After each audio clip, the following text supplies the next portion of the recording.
ನೇರ ನುಡಿ ದಿವ್ಯ ಉತ್ತರ ಮಾಲಿಕೆಗೆ ಸ್ವಾಗತ ಸುಸ್ವಾಗತ. ಸನಾತನವಾದಿಗಳಿಗೂ ನೂತನವಾದಿಗಳಿಗೂ ಇರುವ ವ್ಯತ್ಯಾಸವೇನು? ಸನಾತನವಾದಿಗಳಿಗೂ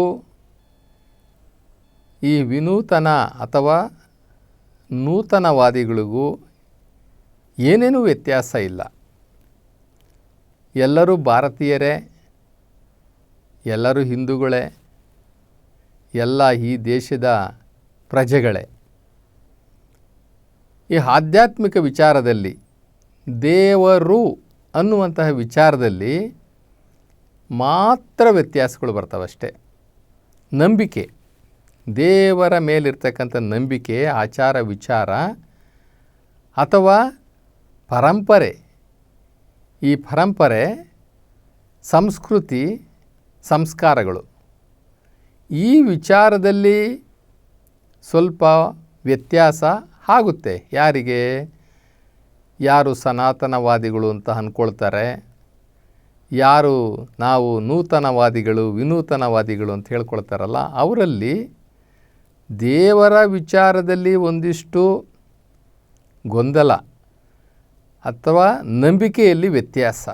ಇಷ್ಟು ಬಿಟ್ಟರೆ ಎಲ್ಲರೂ ಭಾರತೀಯರೇ, ಎಲ್ಲ ಹಿಂದೂಗಳೇ, ಎಲ್ಲ ಹಿಂದೂ ದೇಶದ ಪ್ರಜೆಗಳೇ. ಇಲ್ಲಿ ನಾವು ಸನಾತನವಾದಿಗಳನ್ನು ಮಾತ್ರ ಹಿಂದೂ ಅಂತ ಅನ್ನೋದಾದರೆ ಹೆಚ್ಚು ಕಡಿಮೆ ಒಂದು 50% ಜನನ ನಾವು ಆಚೆ ಕಳಿಸ್ಬೇಕಾಗುತ್ತೆ ನಮ್ಮ ದೇಶದಿಂದ. ಏನು ಮಾಡೋಣ? ಕಳಿಸ್ಬಿಡೋದಾ? 50% ಜನನ ಆಚೆ ಕಳಿಸ್ಬೇಕಾಗುತ್ತೆ. ಯಾರ್ಯಾರು ಈ ದೇವರನ್ನು ಅಂದರೆ ದೇವತೆಗಳನ್ನು ನಂಬೋದಿಲ್ಲ, ದೇವತೆಗಳನ್ನು ಪೂಜೆ ಮಾಡೋದಿಲ್ಲ, ವ್ಯಕ್ತಿ ರೂಪದ ದೇವರುಗಳಿಗೆ ಅವರು ತಲೆ ಬಗ್ಸೋದಿಲ್ಲ, ಅಂಥವ್ರಿಗೆ ನಾವು ಈ ದೇಶದಿಂದ ಆಚೆ ಕಳಿಸ್ಬಿಡ್ಬೇಕಾಗತ್ತೆ. ಯಾಕೆ ಅಂತಂದರೆ ಇದು ಹಿಂದೂ ದೇಶ. ಹಿಂದೂ ದೇಶದಲ್ಲಿ ಹಿಂದೂ ದೇವರುಗಳು ಯಾರು? ಎಲ್ಲ ಮಾನವನಂತೆ ಇರುವಂಥವರು, ಮಾನವನಂತೆ ಶರೀರಧಾರಿಗಳು. ಅವರನ್ನು ನೀವು ದೇವರು ಅಂತ ಒಪ್ಕೊಂಡ್ರೆ ನೀವು ಹಿಂದೂಗಳು ಈ ದೇಶದಲ್ಲಿ ಇರ್ರಿ. ಇವರೇನಾದರೂ ದೇವರುಗಳಲ್ಲ ಅಂತ ನೀವು ಹೇಳಿಬಿಟ್ರೆ, ನೀವು ಈ ದೇಶ ಬಿಟ್ಟು ಹೋಗಿ ಅಂತ ಹೇಳಿಬಿಟ್ಟು ಏನಾರು ಕಾನೂನು ಮಾಡಿಬಿಟ್ರೆ ಏನು ಗತಿ? ಇಲ್ಲಿ ಎರಡು ಗುಂಪಿನ ಅತ್ಯಂತ ಸರಳವಾಗಿರ್ತಕ್ಕಂಥ ಒಂದೇ ಒಂದು ವ್ಯತ್ಯಾಸ. ಹಿಂದೂ ಅನ್ನುವಂಥವರು ಅಥವಾ ನನ್ನ ಸನಾತನವಾದಿಗಳು ಅಂತ ಹೇಳ್ಕೊಳ್ಳುವಂಥವರು ದೇವತೆಗಳ ಆರಾಧನೆ, ಮನುಷ್ಯ ರೂಪದ ಹುಟ್ಟಿ ಸತ್ತಂತಹ ಮನುಷ್ಯರನ್ನು ದೇವರು ಅಂತ ತಿಳ್ಕೊಂಡು ಪೂಜೆ ಮಾಡ್ತಾರಲ್ಲ, ಅವರು ಪೂಜೆ ಮಾಡಿಕೊಳ್ಳಿ, ಅವರಿಗೆ ಗುಡಿಗಳು ಕಟ್ಕೊಳ್ಳಿ, ಅವರಿಗೆ ಅಭಿಷೇಕವನ್ನು ಮಾಡಿಕೊಳ್ಳಿ, ಅವರಿಗೆ ನೈವೇದ್ಯವನ್ನು ಮಾಡಿಕೊಳ್ಳಿ, ಯಾರು ಬೇಡ ಅಂತಾರೆ? ಆದರೆ ಈ ವಿನೂತನವಾದಿಗಳು ಅಂದರೆ ನೂತನವಾದಿಗಳಿದ್ದಾರಲ್ಲ, ಅವರನ್ನು ನಾವು ಬಲವಂತ ಮಾಡೋಕ್ಕಾಗೋದಿಲ್ಲ. ಅವ್ರು ಹೇಳ್ತಾರೆ, ಹೌದಪ್ಪ, ನಾನು ಹಿಂದೆ ಆ ದೇವತೆಗಳನ್ನೇ ಪೂಜೆ ಮಾಡ್ತಾಯಿದ್ದೆ, ಈಗ ನನಗೆ ಗೊತ್ತಾಯಿತು, ಸ್ವಲ್ಪ ಜ್ಞಾನ ಬಂದಿದೆ, ಅಥವಾ ನಾನೇನೋ ಒಂದು ಸ್ವಲ್ಪ ಓದ್ಕೊಂಡಿದ್ದೀನಿ, ಅಥವಾ ನಾನು ವಿಶ್ವ ಮಟ್ಟದಲ್ಲಿ ಎಲ್ಲ ಕಡೆ ನಾನು ಸುತ್ತಾಡಿಕೊಂಡು ಜ್ಞಾನವನ್ನು ಸಂಪಾದನೆ ಮಾಡ್ಕೊಂಡಿದ್ದೀನಿ. ಈ ಜಗತ್ತಲ್ಲಿರೋನು ಒಬ್ಬನೇ ದೇವ, ಒಬ್ಬನ್ನ ಬಿಟ್ಟು ಅನ್ಯ ದೇವರಿಲ್ಲ ಅನ್ನೋದು ನನಗೀಗ ಗೊತ್ತಾಗಿದೆ. ಅದಕ್ಕೆ ನಾನು ಹುಟ್ಟು ಸಾವಿಲ್ಲದೆ ಇರತಕ್ಕಂಥ ಏಕೈಕನಾಗಿರ್ತಕ್ಕಂಥ ಪರಂಜ್ಯೋತಿ ಪರಮ ಸ್ವರೂಪವಾಗಿರ್ತಕ್ಕಂಥ ನಾನು ದೇವರನ್ನು ನಾನು ಒಪ್ಕೊಂಡು ಅವನಿಗೇ ನಾನು ನನ್ನ ಭಕ್ತಿಯನ್ನು ಕೊಡ್ತೀನಿ ಅಂತಂದರೆ ನಾವು ಬೇಡ ಅಂತ ಹೇಳೋಕ್ಕಾಗುತ್ತಾ? ಇಲ್ಲ, ನೀನು ಒಬ್ಬನೇ ದೇವರು, ನಿರಾಕಾರ, ಅದೆಲ್ಲ ಕತೆ ಹೇಳಬೇಡ ನಮಗೆ. ನಾವು ಪೂಜೆ ಮಾಡೋ ದೇವರನ್ನು ನೀನು ಪೂಜೆ ಮಾಡಬೇಕು, ನಾನು ಹೇಳಿದ್ದೀನಿ ನೀನು ಒಪ್ಕೋಬೇಕು ಅಂತ ನಾವು ಫೋರ್ಸ್ ಮಾಡಲಿಕ್ಕೆ ಆಗೋದಿಲ್ಲ. ಹೆಂಗೆ ನೋಡಿದ್ರೆ ನಾವು ಸನಾತನ ಅಂತ ಹೇಳ್ತೀವಲ್ಲ, ಸನಾತನ ಅಂದ್ರೇನು? ಅತ್ಯಂತ ಪುರಾತನವಾದದ್ದು ಅಂತ. ಅತ್ಯಂತ ಪುರಾತನವಾದದ್ದು ಅಂತ ಹೇಳೋದಾದರೆ ನಮಗೆ ಜೈನ ಧರ್ಮ ಅತ್ಯಂತ ಪುರಾತನವಾದದ್ದು. ಚಾರ್ವಾಕ ಧರ್ಮ, ಈ ಚಾರ್ವಾಕ ದೈವ ಅವ್ರಿಗೂ ದೇವರಿತ್ತು, ಜೈನರಿಗೂ ಕೂಡ ದೇವರಿತ್ತು. ನಂತರ ಬಂದಂಥದ್ದು ಬೌದ್ಧ ಧರ್ಮ. ಅನಂತರ ಬಂದಿದ್ದು ಈ ದೇವತೆಗಳ ಆರಾಧನೆಯ ಈ ಸನಾತನ ಧರ್ಮ ಅಲ್ಲ, ಅದು ಸನಾತನ ನಂಬಿಕೆ. ಎಲ್ಲಿಂದ? ಜೈನ ಧರ್ಮದ ನಂತರ, ಚಾರ್ವಾಕ ಧರ್ಮದ ನಂತರ, ಬೌದ್ಧ ಧರ್ಮದ ನಂತರ ಹುಟ್ಕೊಂಡಿದ್ದು ಯಾವುದು? ಈ ಸನಾತನ ನಂಬಿಕೆಗಳು. ಸನಾತನ ನಂಬಿಕೆಗಳು ಅಂತಂದರೆ ಹುಟ್ಟಿ ಸತ್ತಂತಹ ಮಾನವ ಶರೀರಧಾರಿಗಳಾಗಿರ್ತಕ್ಕಂಥ ಮನುಷ್ಯರೇ ದೇವರುಗಳು ಅನ್ನುವಂತಹ ತೀರ್ಮಾನ ತಕ್ಕೊಂಡು ಅವರನ್ನು ಪೂಜೆ ಮಾಡ್ತಕ್ಕಂಥ ಪದ್ಧತಿ ಇದೆಯಲ್ಲ, ಅದಕ್ಕೆ ಸನಾತನವಾದಿಗಳು ಅಂತ ಬಂತು. ಆ ಸನಾತನವಾದಿಗಳೇ ಹಿಂದೂಗಳು ಅಂತ ಹೇಳೋದು ತಪ್ಪು.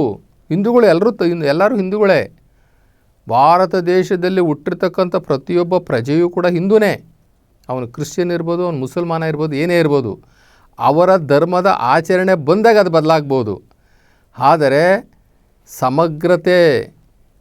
ಸಮಗ್ರತೆ ಈ ಭೂಮಂಡಲ ಅಥವಾ ಭಾರತದ ಸಮಗ್ರತೆ ನಾವು ತಗೊಂಡಾಗ ಭಾರತ ದೇಶದಲ್ಲಿ ಎಲ್ಲ ಬದುಕ್ತಾ ಇರ್ತಕ್ಕಂಥ ಎಲ್ಲರೂ ಭಾರತೀಯರು, ಅವರೆಲ್ಲರೂ ಕೂಡ ಹಿಂದೂಗಳು.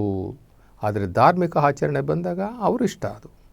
ಅವರು ಒಂದು ದೇವರನ್ನ ಪೂಜೆ ಮಾಡ್ತಾರೋ, 108 ದೇವ್ರನ್ನ ಪೂಜೆ ಮಾಡ್ತಾರೋ, ಒಂದು ದೇವ್ರ ಮೇಲೆ ನಂಬಿಕೆ ಇಡ್ತಾರೋ, 108 ದೇವ್ರಗಳ ಮೇಲೆ ನಂಬಿಕೆ ಇಡ್ತಾರೋ, ಅದು ಅವ್ರ ವಿಚಾರ. ಆದರೆ ಭಾರತ ದೇಶದಲ್ಲಿರ್ತಕ್ಕಂಥವರು ಎಲ್ಲರೂ ಕೂಡ ಈ ಹಿಂದೂ ದೇಶದ ಪ್ರಜೆಗಳೇ, ಹಿಂದೂಗಳೇ. ಇಲ್ಲಿ ನಾವು ಏಕದೇವ ಆರಾಧನೆ ಅಂತ ತಂದಾಗ ಈ ವೇದ ಉಪನಿಷತ್ತು, ಈ 4 ವೇದಗಳನ್ನು, ಶ್ರುತಿ, ಭಗವದ್ಗೀತೆ, ಉಪನಿಷತ್ತು, ಇವುಗಳನ್ನೆಲ್ಲವನ್ನು ಕೂಡ ನಾವು ಏಕದೇವ ಆರಾಧನೆ ಮಾಡ್ತಾರಲ್ಲ ಯಾರು? ಈ ವಿನೂತನವಾದಿಗಳು. ಅವ್ರಿಗೆ ಸೇರಬೇಕಾಗುತ್ತೆ. ಅವಾಗ ಅವ್ರಿಗೆ ಕೊಡಬೇಕಾಗುತ್ತೆ ಇವೆಲ್ಲ. ಯಾಕೆ ಅಂತಂದರೆ ಈ ಸನಾತನವಾದಿಗಳು ಅಂತ ಹೇಳ್ಕೊಳ್ತಾರಲ್ಲ, ಅವರು ಯಾವ ಈ ವೇದ ಉಪನಿಷತ್ತು ಆಗಮ ಇವೆಲ್ಲ ಹೇಳ್ತಾರಲ್ಲ, ಅದರೊಳಗೆ ಏಕದೇವ ಆರಾಧನೆಯೇ ಇರೋದು, ಒಬ್ಬನೇ ದೇವರಂತ ಇರುವಂಥದ್ದು. ಆದ್ದರಿಂದ ಆ ವೇದಗಳನ್ನು ಇವರು ಕಳ್ಕೊಬೇಕಾಗತ್ತೆ. ಯಾರು? ಈ ಸನಾತನವಾದಿಗಳು ಅಂತ ಹೇಳುವಂಥವ್ರು ಯಾವನ್ನು ಮುಟ್ಟಬಾರ್ದು ಅವರು. ಯಾಕೆ ಅಂತಂದರೆ ಅದರೊಳಗಡೆ ಇರ್ತಕ್ಕಂಥದ್ದು ಒಬ್ಬನೇ ದೇವರು ಅಂತ ಹೇಳುವಂಥದ್ದು. ಆದ್ದರಿಂದ ಈ ವೇದಗಳಾಗಲಿ, ಶ್ರುತಿಗಳಾಗಲಿ, ಉಪನಿಷತ್ತಾಗಲಿ, ಆಗಮಗಳಾಗಲಿ, ಭಗವದ್ಗೀತೆಯಾಗಲಿ ಅದನ್ನು ಕೂಡ ಅವ್ರು ದಕ್ಕಿಸ್ಕೊಳ್ಳೋಕ್ಕಾಗೋದಿಲ್ಲ. ಅದರೊಳಗೆಲ್ಲ ಒಬ್ಬನೇ ದೇವರು ಅಂತ ಹೇಳಿದೆ. ಇಲ್ಲಿ ಬಹುದೇವ ಆರಾಧನೆ ಹೇಗೆ ಬಂತು ಅಂತಂದರೆ, ನಮ್ಮ ಶಂಕರಾಚಾರ್ಯರ ಕಾಲದಲ್ಲಿ ಶಂಕರಾಚಾರ್ಯರು ಜನಗಳಿಗೆ ಈ ಜಗತ್ತಿನ ಶಕ್ತಿಗಳೇನಿದೆ, ಪಂಚಭೂತಗಳೇನಿದ್ದಾವೆ, ಇವನ್ನೆಲ್ಲಕ್ಕೂ ಒಂದು ಶಕ್ತಿ ರೂಪವನ್ನು ಕೊಟ್ಟು ಅವನ್ನೆಲ್ಲವನ್ನು ಕೂಡ ಆರಾಧನೆ ಮಾಡಲಿಕ್ಕೆ ಕೊಟ್ಬಿಟ್ರು. ಹೀಗಾಗಿ ಪಂಚಭೂತಗಳೂ ಸಹ ದೇವರುಗಳಾಗ್ಬಿಟ್ಟು ಈ ಮಾನವನ ರೂಪದಲ್ಲಿ ಬಂದು ಅಲ್ಪ ಸ್ವಲ್ಪ ದೈವಜ್ಞಾನವನ್ನು ಗ್ರಹಿಸಿ ಜಗತ್ತಿಗೆ ಉಪದೇಶವನ್ನು ಕೊಟ್ಟಂತಹ ಪ್ರವಾದಿಗಳು ಕೂಡ ದೇವರಾಗ್ಬಿಟ್ರು. ದೇವದಾಸರೂ ಕೂಡ ದೇವರುಗಳಾಗ್ಬಿಟ್ರು. ದೇವ್ರ ಬಗ್ಗೆ ಮಾತಾಡಿದವರೆಲ್ಲರೂ ಕೂಡ ದೇವರುಗಳಾಗ್ಬಿಟ್ರು. ಇನ್ನು ಹಿಸ್ಟ್ರಿನಲ್ಲಿ ಬರ್ತಕ್ಕಂಥ ನಾಯಕರೂ ಕೂಡ ಅವರು ದೇವರಾಗ್ಬಿಟ್ರು. ಹೀಗಾಗಿ ಮೂಲ ನಮ್ಮ ದೇಶದ ಪವಿತ್ರ ಗ್ರಂಥಗಳಾಗಿರ್ತಕ್ಕಂಥ ಆ ವೇದಗಳಾಗಲಿ, ಉಪನಿಷತ್ತುಗಳಾಗಲಿ, ಭಗವದ್ಗೀತೆ ಆಗಲಿ, ಇವ್ಯಾವೂ ಕೂಡ ಬಹುದೇವತೆ ಆರಾಧನೆಯನ್ನು ಹೇಳೇ ಇಲ್ಲ. ದೇವರುಗಳು ಒಬ್ಬನಿಗಂತ ಹೆಚ್ಚಿದ್ದಾರೆ ಅಂತೇಳ್ಬಿಟ್ಟು ಯಾವೂ ಹೇಳೇ ಇಲ್ಲ. ಅವೆಲ್ಲವೂ ಕೂಡ ಹೇಳಿರ್ತಕ್ಕಂಥದ್ದು ಒಬ್ಬನೇ ದೇವರು, ಒಬ್ಬನೇ ದೇವರು, ಒಬ್ಬನೇ ದೇವರು.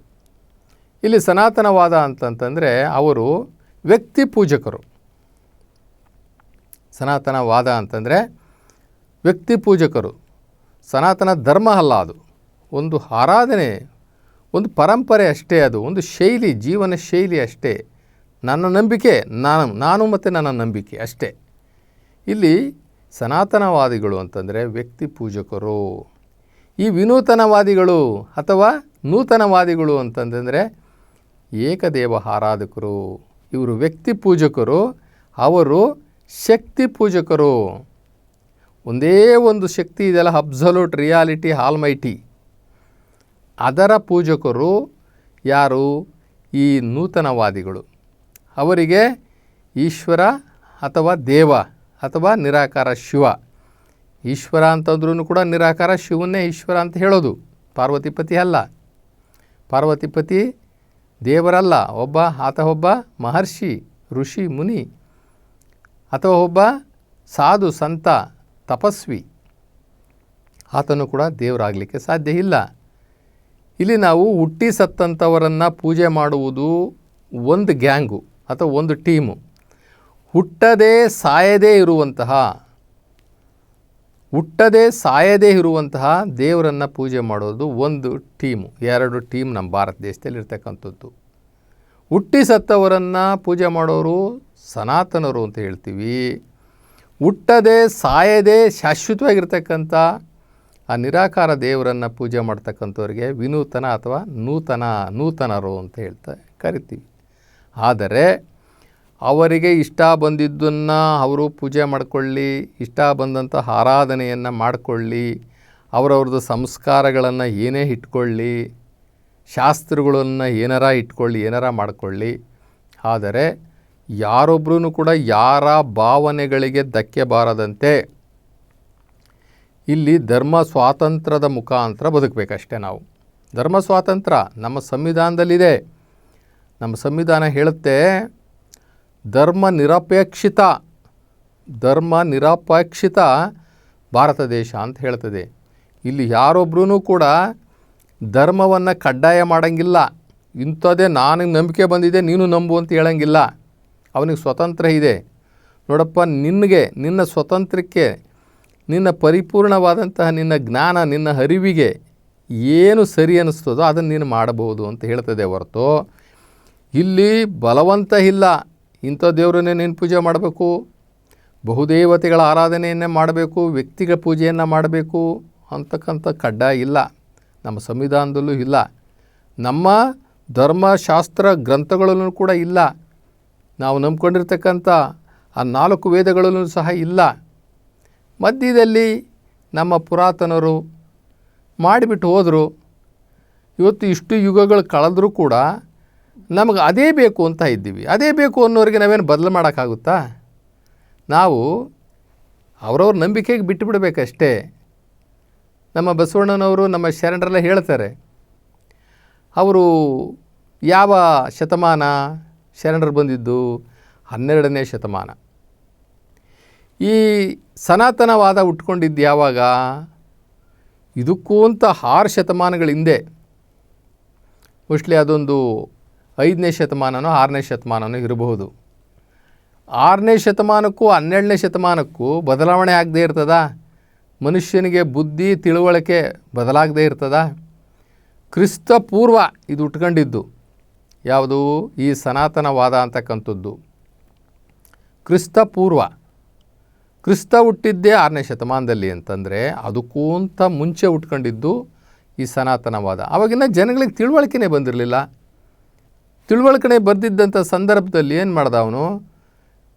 ಜಗತ್ತಲ್ಲಿ ಪ್ರಕೃತಿಯಲ್ಲಿ ಕಂಡಿದ್ದನ್ನೆಲ್ಲ ದೇವರು ಅಂತ ಪೂಜೆ ಮಾಡೋಕ್ಕೆ ಶುರು ಮಾಡ್ದ. ಕಲ್ಲನ್ನು ಪೂಜೆ ಮಾಡ್ದ, ಮಣ್ಣನ್ನು ಪೂಜೆ ಮಾಡ್ದ, ಆಕಾಶನ ಪೂಜೆ ಮಾಡ್ದ, ಆಕಾಶದಲ್ಲಿರ್ತಕ್ಕಂಥ ಎಲ್ಲ ಕಾಯಿಗಳನ್ನು ಪೂಜೆ ಮಾಡ್ದ, ಸೂರ್ಯನ ಪೂಜೆ ಮಾಡ್ದ, ಚಂದ್ರನ ಪೂಜೆ ಮಾಡ್ದ, ಇನ್ನು ನೀರನ್ನು ಪೂಜೆ ಮಾಡ್ದ, ಗಾಳಿಯನ್ನು ಪೂಜೆ ಮಾಡ್ದ, ಬೆಂಕಿಯನ್ನು ಪೂಜೆ ಮಾಡ್ದ. ಯಾವುದನ್ನು ಬಿಟ್ಟಿದ್ದಾನೆ? ಆಮೇಲೆ ಹುಟ್ಟಿ ಸತ್ತಂತಹ ಎಲ್ಲ ದಾರ್ಶನಿಕರನ್ನು, ಋಷಿಮುನಿಗಳನ್ನೆಲ್ಲ ಪೂಜೆ ಮಾಡ್ದ. ಯಾಕೆ ಅಂತಂದರೆ ಅವಾಗಿನ್ನ ಅವನಿಗೆ ಬುದ್ಧಿ ಅಷ್ಟು ತಿಳುವಳಿಕೆ ಬಂದಿರಲಿಲ್ಲ. ಬಿಫೋರ್ ಕ್ರಿಸ್ತ ಪೂರ್ವದಲ್ಲಿ ಅಷ್ಟೊಂದು ಯಾರಿಗೂ ಕೂಡ ತಿಳುವಳಿಕೆ ಬಂದಿರಲಿಲ್ಲ. ಆವಾಗ ಏನು ನಂಬಿಕೆಯನ್ನು ಇಟ್ಕೊಂಡಿದ್ನೋ ಅದೇ ನಂಬಿಕೆಯನ್ನು ಈಗಲೂ ಮುಂದುವರಿಸಬೇಕು ಅಂತಂದರೆ ಯಾರಿಗೂ ಒಪ್ಪಲ್ಲ. ಈಗ ಯೇಸು ಕ್ರಿಸ್ತ ಬಂದ. ಕ್ರಿಸ್ತ ಹೇಳ್ದ, ನೋಡ್ರಪ್ಪ, ಇಷ್ಟೊಂದು ದೇವರುಗಳು ನೀವೆಲ್ಲ ಪೂಜೆ ಮಾಡ್ತಾ ಇದ್ದೀರಾ, ಇದೆಲ್ಲ ತಪ್ಪು. ಇಷ್ಟೊಂದು ದೇವರುಗಳು ಇಲ್ಲವೇ ಇಲ್ಲ. ದೇವರು ಒಬ್ಬನೇ, ಅವನು ನಿರಾಕಾರ, ಅವನು ಯೆಹೋವ ಅಂತ ಹೇಳಿದ್ರು. ಅಲ್ಲಿ ದೊಡ್ಡ ಕ್ರಾಂತಿ ಆಯಿತು. ಇವತ್ತೂ ಕೂಡ ಅಲ್ಲಿ ಕ್ರಿಶ್ಚಿಯನ್ರಿಗೂ ಕೂಡ ಎಗನಿಸ್ಟ್ ಇದ್ದೇ ಇದ್ದಾರೆ. ನಂತರ ಮೊಹಮ್ಮದ್ ಪೈಗಂಬರ್ ಬಂದರು, ಅವರು ಹೇಳಿದ್ರು, ಇಷ್ಟೊಂದು ದೇವರುಗಳಿಲ್ಲ, ದೇವರು ಒಬ್ಬನೇ ಇರೋವಂಥದ್ದು, ಇದೆಲ್ಲ ನಿಮ್ಮ ಮೂಢನಂಬಿಕೆ, ಇವೆಲ್ಲ ಬಿಟ್ಟುಬಿಡಿ, ದೇವರು ಒಬ್ಬನೇ ಇರೋದು, ಅವನ ಹೆಸರು ಅಲ್ಲ ಅಂತ ಅಂದರು. ಹಂಗಂದ್ಬಿಟ್ರೆ ಎಲ್ಲ ಅರಬ್ ಕಂಟ್ರಿನೆಲ್ಲ ಒಪ್ಕೊಂಬಿಟ್ಟವ್ರ? ಇಲ್ಲ, ಒಪ್ಪಿರೋರು ಇದ್ದಾರೆ, ಒಪ್ಕೊಳ್ಳದಲ್ಲೇ ಇರೋರು ಇದ್ದಾರೆ.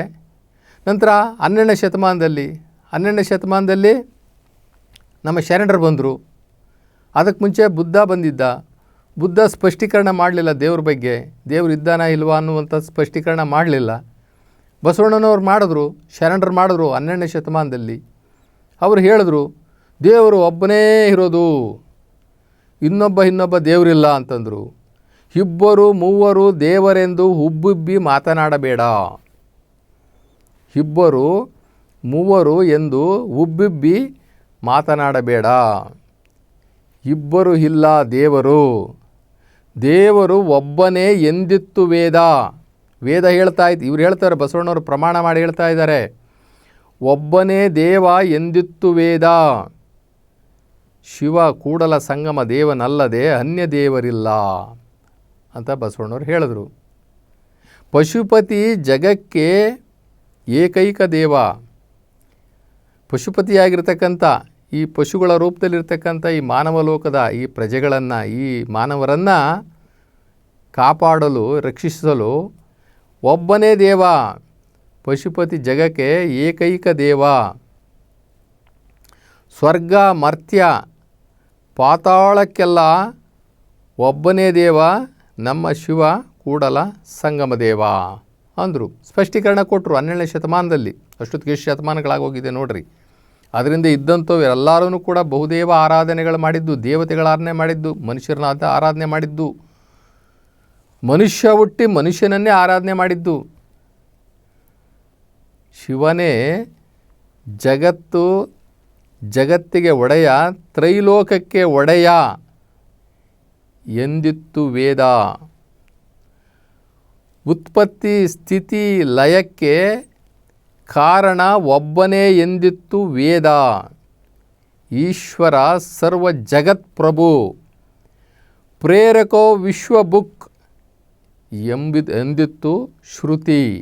ಇದು ಕಾರಣ ಶಿವ ಕೂಡಲ ಸಂಗಮ ದೇವನಲ್ಲದೆ ಅನ್ಯ ದೈವವಿಲ್ಲ ಎಂಬುದಾಗಿ ಶರಣರು ಮತ್ತು ಬಸವಣ್ಣನವರು 12ನೇ ಶತಮಾನದಲ್ಲಿ ಬಂದು ದೇವರ ವಿಚಾರದಲ್ಲಿ ಚರ್ಚೆಗಳನ್ನ ಮಾಡಿ ಅವರು ನಿರ್ಧಾರ ಮಾಡಿದ್ದಾರೆ. ಅವರು ಸಮಾಜೋಧಾರ್ಮಿಕ ಶಿಲ್ಪಿಗಳು. ಸಮಾಜ ಅಂದರೆ ಹೆಂಗಿರಬೇಕು, ದೇವರ ವಿಚಾರದಲ್ಲಿ ನಮ್ಮ ನಿಲುವು ಏನಿರಬೇಕು ಎಂಬುದಾಗಿ ಅವರು ಈ ಸಮಾಜೋಧಾರ್ಮಿಕ ಹರಿಕಾರರವರು. ಅವರು ಇಷ್ಟೆಲ್ಲ ಸ್ಪಷ್ಟೀಕರಣ ಕೊಡ್ತಾ ಇದ್ದಾರೆ. ಶಿವನೇ ಜಗತ್ತಿಗೆ ಒಡೆಯ, ಶಿವನೇ ತ್ರೈಲೋಕದ ಒಡೆಯ ಎಂದಿತ್ತು ವೇದವನ್ನು ಇಲ್ಲಿ ಸಾಕ್ಷಿ ಕೊಡ್ತಾ ಇದ್ದಾರೆ. ಉತ್ಪತ್ತಿ ಸ್ಥಿತಿಗೆ ಕಾರಣವಾಗಿರ್ತಕ್ಕಂಥವನು ಒಬ್ಬನೇ, ಅವನು ಈಶ್ವರ ಸರ್ವ ಜಗತ್ಪ್ರಭು. ಈಶ್ವರ ಅಂತಂತಂದರೆ ಆ ಈಶ್ವರ ಅಲ್ಲ, ಪಾರ್ವತಿಪತಿ ಈಶ್ವರ ಅಲ್ಲ.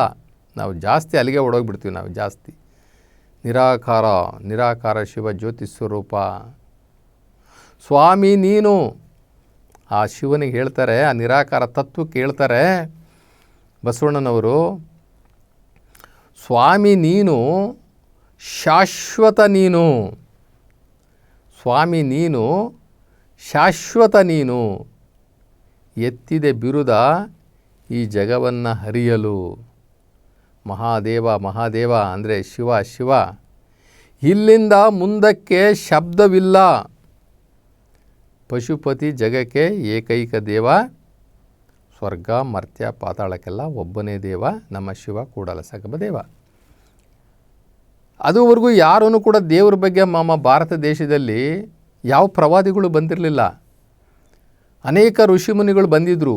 ಅವರೂ ಕೂಡ ದೇವತೆಗಳ ಆರಾಧನೆ ಮಾಡಿ ಹೊಟ್ಟೋದ್ರು. ದೇವತೆಗಳು ಅಂದರೆ ಮನುಷ್ಯನ ಆಕಾರದಲ್ಲಿರ್ತಕ್ಕಂಥ ಮನುಷ್ಯರೇ ಅಂತಲೇ ಇಟ್ಕೊಳ್ಳೋ, ಅಂದರೆ ಏನೋ ಒಂದಷ್ಟು ಸಾಕ್ಷಾತ್ಕಾರ ಪಡ್ಕೊಂಡಂಥವ್ರು, ಜ್ಞಾನೋದಯ ಆದಂಥವರು, ದೇವರ ಬಗ್ಗೆ ಒಂದಷ್ಟು ಅರಿವನ್ನು ಸಂಪಾದನೆ ಮಾಡಿದಂಥವ್ರನ್ನೆಲ್ಲರನ್ನೂ ಕೂಡ ಇವರು ದೇವರು ಅಂತ ಹೇಳಿಬಿಟ್ಟು ಪೂಜೆ ಮಾಡಿದ್ದಾರೆ. ಪೂಜೆ ಮಾಡಿ ಅವರು ಅದನ್ನು ಸತ್ಯ ಅಂತಲೂ ಕೂಡ ಹೇಳಿದ್ದಾರೆ. ಆದರೆ ಭಾರತ ದೇಶದಲ್ಲಿ ದೇವರ ಬಗ್ಗೆ ಸ್ಪಷ್ಟೀಕರಣ ಮಾಡಲಿಕ್ಕೆ ಬಂದಂಥವ್ರು ಅಂತಂತಂದರೆ ಶರಣರು. ನಮ್ಮ ದಾಸರೂ ಕೂಡ ಹೇಳ್ತಾರೆ, ದಾಸರು ಏನು ಹೇಳ್ತಾರೆ ಅಂತಂದರೆ, ಸಮಾಜದಲ್ಲಿರ್ತಕ್ಕಂಥ ಲೋಪದೋಷಗಳನ್ನು ಮಾತ್ರ ಹೇಳ್ತಾರೆ. ಜಾತಿ ಭೇದದ ವಿರುದ್ಧವಾಗಿ ಮಾತಾಡ್ತಾರೆ, ತಾರತಮ್ಯದ ಬಗ್ಗೆ ಮಾತಾಡ್ತಾರೆ, ಅಥವಾ ಮೇಲ್ವರ್ಗ ಕೆಳವರ್ಗವನ್ನು ವಿರೋಧಿಸಿ ಮಾತಾಡ್ತಾರೆ. ಹೀಗೆ ಸಣ್ಣ ಸಣ್ಣ ಅಜ್ಞಾನಗಳನ್ನು ಮಾತಾಡ್ತಾರೆ, ಅಜ್ಞಾನದ ವಿರುದ್ಧವಾಗಿ ಮಾತಾಡ್ತಾರೆ. ಆದರೆ ದೇವ್ರ ವಿಚಾರದಲ್ಲಿ ಬಂದಾಗ ಅವರು ಕೂಡ ಮರೆಮಾಚಿಬಿಡ್ತಾರೆ. ಯಾಕೆ ಅಂತಂತಂದರೆ, ಒಬ್ಬನೇ ದೇವರು ಅನ್ನುವಂಥದ್ದನ್ನು ಸ್ಪಷ್ಟೀಕರಣ ಕೊಡುವಂಥದ್ದು ಅಷ್ಟು ಸುಲಭದ ಮಾತಲ್ಲ. ಅಂಥ ಮಹಮ್ಮದ್ ಪೈಗಂಬರ್ಗೂ ಬಿಟ್ಟಿಲ್ಲ, ಯೇಸು ಕ್ರಿಸ್ತನಿಗೂ ಬಿಟ್ಟಿಲ್ಲ. ಯೇಸು ಕ್ರಿಸ್ತನ ಸಿಲುಬೆಗೆ ಏರಿಸಿಬಿಟ್ರು ಒಬ್ಬನೇ ದೇವರು ಅಂತ ಹೇಳ್ಬಿಟ್ಟು ವಾದ ಮಾಡಿದ್ದಕ್ಕೆ. ಅಂಥ ಮಹಮ್ಮದ್ ಪೈಗಂಬರನ್ನು ಕೂಡ ಕಲ್ಲಲ್ಲಿ ಹೊಡೆದ್ರು. ನಮ್ಮ ನಂಬಿಕೆಗಳ ವಿರುದ್ಧವಾಗಿ ಮಾತಾಡ್ತಾ ಇದೀಯ ನೀನು, ನಮ್ಮ ದೇವರುಗಳು, ನಾವು ಪೂಜೆ ಮಾಡ್ತಕ್ಕಂಥ ದೇವರುಗಳು ವಿರುದ್ಧವಾಗಿ ಮಾತಾಡ್ತೀಯ ನೀನು ಅಂಥೇಳಿ ಆ ಮಹಮ್ಮದ್ ಪೈಗಂಬರ್ಗೂ ಕೂಡ ಹೊಡೆದ್ರು. ಅವರು ಮಕ್ಕಾಯಿಂದ ಬಿಟ್ಟು ಮದೀನಾಗೆ ಹೊಡೋಗ್ತಾರೆ, ಅವ್ರ ತಲೆ ಮರೆಸ್ಕೊಂಡು. ಬಸವಣ್ಣವ್ರಿಗೂ ಮಾಡಲಿಲ್ವಾ? ಬಸವಣ್ಣವ್ರನ್ನ ಗಡೀಪಾರೆ ಮಾಡಿಬಿಟ್ರು. ನಾವು ನಂಬಿಕೊಂಡು ಬಂದಿರತಕ್ಕಂಥ ಶಾಸ್ತ್ರಗಳನ್ನು, ನಾವು ನಂಬಿಕೊಂಡು ಬಂದಿರತಕ್ಕಂಥ ನಮ್ಮ ಪರಂಪರೆಯನ್ನು, ನಮ್ಮ ದೇವರುಗಳನ್ನು, ನಮ್ಮ ದೇವತಾ ಆರಾಧನೆಗಳನ್ನು ನೀನು ವಿರೋಧ ಮಾಡಿ ಒಬ್ಬನೇ ದೇವರು ಅಂತ ಹೇಳ್ತಾ ಇದ್ದೀಯ ನೀನು. ಆ ದೇವರಿಗೆ ಗುಡಿ ಕಟ್ಟುವಂಥ ಅವಶ್ಯಕತೆ ಇಲ್ಲ ಅಂತ ಹೇಳ್ತಾ ಇದ್ದೀಯ ನೀನು. ನಮ್ಮ ನಂಬಿಕೆಗಳಿಗೆ, ನಮ್ಮ ಭಾವನೆಗಳಿಗೆ ವಿರುದ್ಧವಾಗಿ ಮಾತಾಡ್ತಾ ಇದ್ದೀಯ ನೀನು ಅಂಥೇಳಿ ಬಸವಣ್ಣನವರನ್ನು ಕೂಡ ಬಿಡಲಿಲ್ಲ, ಕಲ್ಯಾಣದಿಂದ ಗಡೀಪಾರು ಮಾಡಿಸ್ತಾರೆ. ಹೀಗೆ ಒಬ್ಬನೇ ದೇವರು, ಅವನು ನಿರಾಕಾರ, ಅವನೊಬ್ಬನೇ ಏಕೈಕ ಅಂತ ಹೇಳೋದು ಅಷ್ಟು ಸುಲಭನಾದ ಮಾತಲ್ಲ.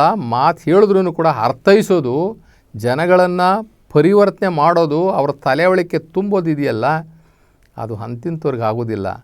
ಆ ದೇವರೇ ಬಂದ್ರೂ ಕೂಡ ನಮ್ಮ ಭಾರತ ದೇಶದಲ್ಲಿ ದೇವತೆಗಳ ಆರಾಧನೆಯನ್ನು ಬಿಡಿಸ್ಲಿಕ್ಕೆ ಸಾಧ್ಯನೇ ಇಲ್ಲ. ದೇವರು ಒಬ್ಬನೇ ಅನ್ನೋದನ್ನು ನಂಬಿಸೋಕ್ಕೂ ಕೂಡ ಸಾಧ್ಯನೇ ಇಲ್ಲ. ದೇವರಿಗೆ ಸಾಧ್ಯ ಇಲ್ಲ. ಯಾಕೆ ಅಂತಂದರೆ, ಅದು ಕ್ರಿಸ್ತ ಪೂರ್ವದಿಂದಲೂ ಶಂಕರಾಚಾರ್ಯರ ಕಾಲದಿಂದಲೂ ಅದು ಬೇರೂರ್ಕೊಂಡು ಬಂದಿರೋದ್ರಿಂದ ಅಷ್ಟು ಸುಲಭ ಅಲ್ಲ. ಇಲ್ಲಿ ಹುಟ್ಟು ಮೆಟ್ಟೆಂಬುದು ನಿಮ್ಮಲ್ಲಿಲ್ಲ ಅಂತಂದರೆ ಆ ಪರಮಾತ್ಮ ಶಿವ ಹುಟ್ಟಲೇ ಇಲ್ಲ, ಯಾವ ತಾಯಿ ಹೊಟ್ಟೆನಲ್ಲಿ ಹುಟ್ಟಲೇ ಇಲ್ಲ, ಅವನು ಶರೀರಧಾರಿ ಆಗಲೇ ಇಲ್ಲ. ನಿಮ್ಮಿಂದ ನೀವೇ ಸ್ವಯಂಭುವಯ್ಯ, ನಿಮ್ಮಿಂದ ನೀವೇ ಸ್ವಯಂಭು. ಆ ಶಿವ ಅವನು ಸ್ವಯಂಭು, ಅವನನ್ನು ಯಾರೂ ಮಾಡಲಿಲ್ಲ. ಅವನಷ್ಟಕ್ಕೆ ಅವನೇ ಆದವನು ಆ ಪರಮಾತ್ಮ. ನಿಮ್ಮ ನಮ್ಮ ಮಹಾತ್ಮೆಯನ್ನು ನೀವೇ ಬಲ್ಲಿರಯ್ಯ ಅಂತಾರೆ ನಮ್ಮ ಶರಣರು. ನಿನ್ನನ್ನು ವರ್ಣನೆ ಮಾಡೋಕ್ಕಾಗಲಿ, ಆ ನಿರಾಕಾರ ಶಿವನನ್ನು ಮಹಿಮೆ ಮಾಡೋಕ್ಕಾಗಲಿ, ಅವನನ್ನು ಅಳಿಲಿಕ್ಕಾಗಲಿ, ಹೇಳಲಿಕ್ಕಾಗಲಿ ಆಗೋದಿಲ್ಲ. ನಿಮ್ಮ ಮಹಾತ್ಮೆನ ಯಾರೂ ಕೂಡ ಹೇಳೋಕ್ಕಾಗೋದಿಲ್ಲ. ನಿಮ್ಮ ಮಹಾತ್ಮೆ ನಿಮಗೇ ಗೊತ್ತೇ ಹೊರತು ಈ ನರಮಾನವ, ಈ ಅಲ್ಪಮಾನವ ನಿಮ್ಮನ್ನು ಅರ್ಥ ಮಾಡಿಕೊಂಡು ಇನ್ನೊಬ್ಬರಿಗೆ ಅರ್ಥ ಮಾಡಿಸೋವಷ್ಟು ಶಕ್ತಿ ಯಾರಿಗೂ ಇಲ್ಲ. ನೀನು ಅಮೂಲ್ಯನು, ನೀನು ಅಪ್ರಮಾಣನು, ನೀನು ಅಗೋಚರನು, ನೀನು ಆದಿ ಮಧ್ಯ ಅವಸಾನವಿಲ್ಲದ ಸ್ವತಂತ್ರನು. ಆದ್ದರಿಂದ ನಿನ್ನನ್ನು ನಿರಾಕಾರ ಶಿವ ಅಥವಾ ಅಲ್ಲ ಯೆಹೋವ ನಿನ್ನನ್ನು ಅಷ್ಟು ಸುಲಭನಾಗಿ ಈ ಜನಗಳಿಗೆ ಅರ್ಥ ಮಾಡಿಸೋದು ಅಷ್ಟು ಈ ಮನುಷ್ಯನಿಗೆ ಆಗದಂತಹ ಮಾತು.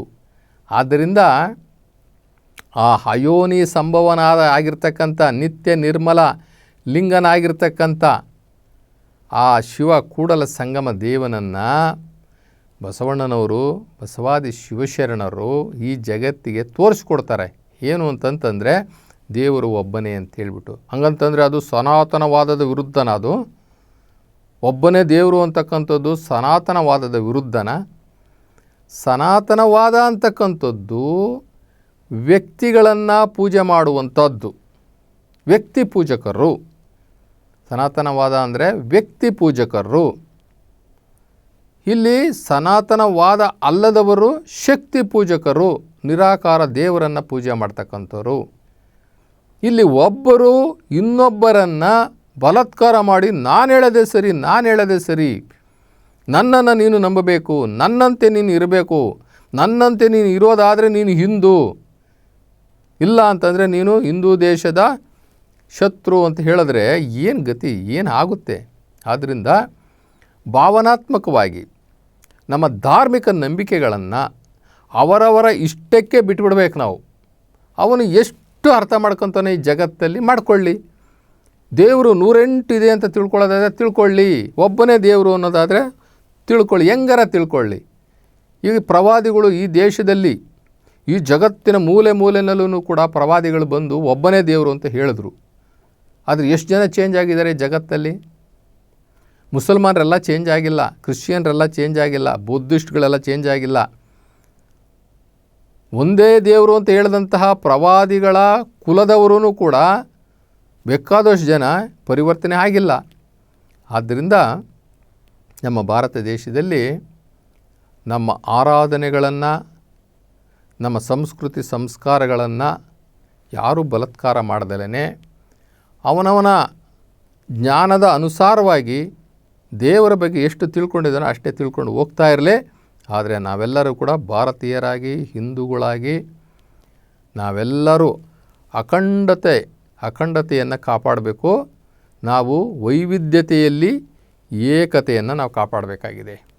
ನಮ್ಮ ಭಾಷೆ ಇರ್ಬೋದು, ನಮ್ಮ ನಂಬಿಕೆಗಳಿರ್ಬೋದು, ನಮ್ಮ ದೇವರುಗಳಿರ್ಬೋದು, ನಮ್ಮ ಆಚಾರ ವಿಚಾರಗಳಿರ್ಬೋದು, ನಮ್ಮ ಸಂಸ್ಕಾರಗಳೇನೇ ಇರ್ಬೋದು.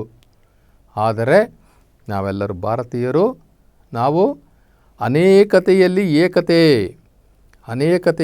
ಏಕತೆಯನ್ನು ಕಾಪಾಡಿಕೊಂಡು ನಾವು ಈ ದೇಶದ ಪ್ರಜೆಗಳಾಗಿ ಬದುಕ್ತೀವಲ್ಲ, ಮಾನವರಾಗಿ ಬದುಕ್ತೀವಲ್ಲ, ಮಾನವತೆಯಿಂದ ಬದುಕ್ತೀವಲ್ಲ, ಅಷ್ಟು ಸಾಕು ನಮಗೆ.